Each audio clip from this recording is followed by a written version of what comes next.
কোন মানুষের অন্তরে নবীর ভালোবাসা যদি থাকে, সে কি রাসূলের মা বাবাকে জাহান্নামী বলতে পারে?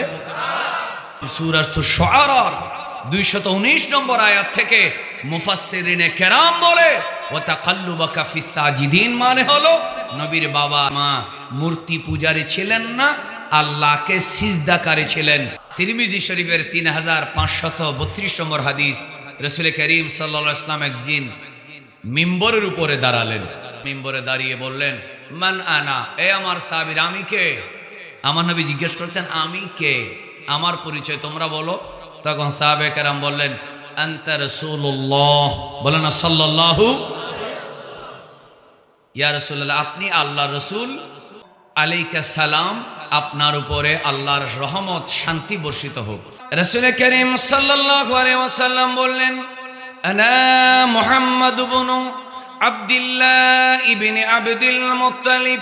ও আমার সাহাবীরা, তোমরা শোনো, আমি হলাম মুহাম্মদ সাল্লাল্লাহু আলাইহি ওয়াসাল্লাম।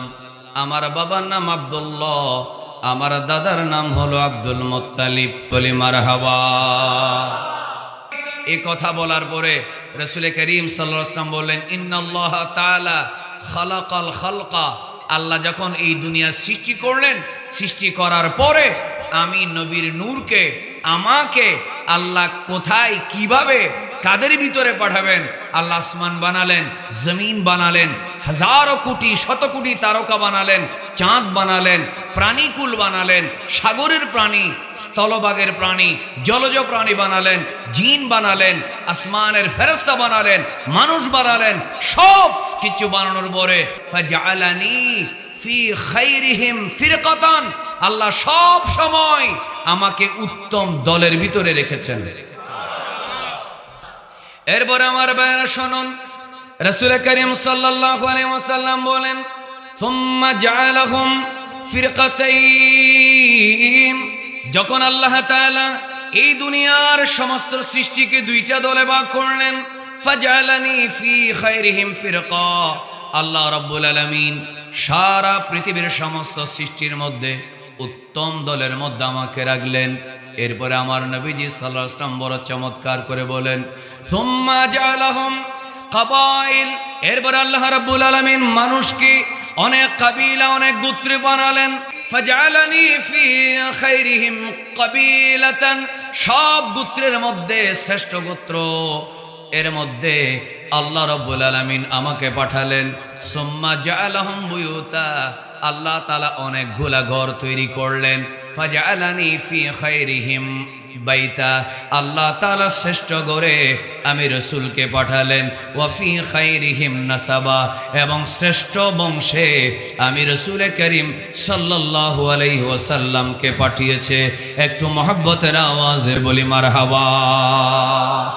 নবীজি নিজের মুখে বলছেন, যখন মানুষ দুই দল হলো, মানুষ বাড়তেছে, আদম আলাইহিস সালামের অনেক সন্তান হলো, এর মধ্যে শ্রেষ্ঠ সন্তানটা বংশে আল্লাহ আমাকে পাঠালেন।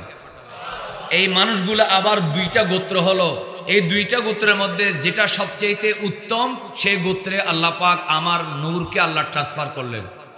আবার সেই গোত্রের মধ্যে অনেক মানুষ হলো, অনেক মানুষের মধ্যে যার বংশটা বেস্ট, সেই বংশে আল্লাহ আমার নূরকে পাঠাইলো।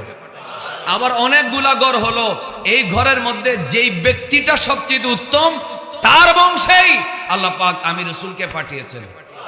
তাহলে বংশের দিক থেকেও সেরা, কাবিলার দিক থেকেও সেরা। ফি খাইরিহিম বাইতা, ফি খাইরিহিম কাবিলা, ফি খাইরিহিম নাসাবা, নসবের দিক থেকেও শ্রেষ্ঠ, ঘরের দিক থেকে শ্রেষ্ঠ, কাবিলার দিক থেকে শ্রেষ্ঠ। ফি খাইরিহিম ফিরকা, ফিরকা মানে দলের দিক থেকেও শ্রেষ্ঠ দলে আমার নবীকে পাঠালেন।